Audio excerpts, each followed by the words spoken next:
Fratrin Radio from the 80th Venice Film Festival. I'm Angela Cherby here with Oliver Mazzucci from the film The Palace by Roman Polanski competition. Good morning. Good morning. Good morning, Mr. Director, because you are the director of the hotel, That's right. which has a hell of a time in that New Year's Eve of the year 2000. A hell of a time, not in a good way, but in a bad way, because your night is nightmare, basically. It's basically nightmare. That's Yeah, right. right? I met the real director from the hotel, Andreas Scherz, and he told me it's nightmare. It is a nightmare. It was a nightmare. It's really. He said lots of stories really happened in his hotel. What you see in the movies. Well, it's true that this is a very high-scale hotel, so the quality of the clientele is very high level. But normally, the high-level people are the most demanding, and you are demanded to very weird, if I may say so, tasks in that night. Yeah. The most funny thing was that we had a lot of extras on the movie, which are the high-class people, which were, and they had to play themselves. Yeah. And the funny thing was they had to make fun of themselves, and they were very happy doing this, and that was really nice. You're right, because this is a big farce about the wealthy and how strange they can get. Yeah. The strangest they can get possible. How were you involved in the project in the first place? I did a totally different movie. I played a very bad guy, the Hamburger acid barrel killer, and it was produced by a producer who was also involved in this movie with Roman Polanski, and he came up in my trailer and told me, today I met my super god of cinema because I'm financing a movie for Roman Polanski. And I asked him, and you haven't told him that he should cast me?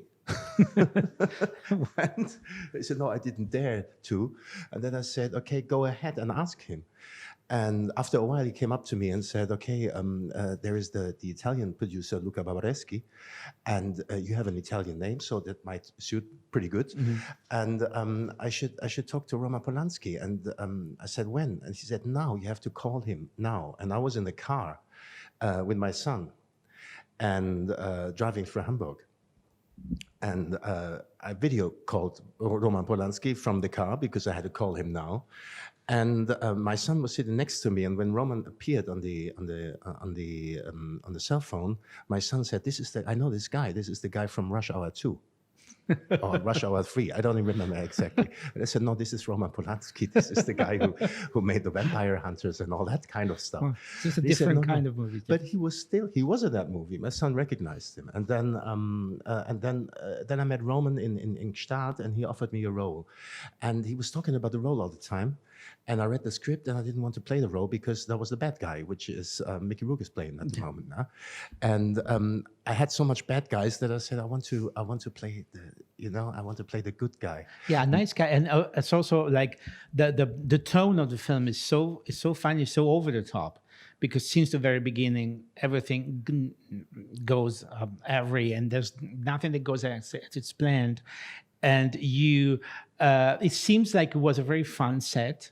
It was, but very hectic as well. There was an Italian and a French team, so there was no.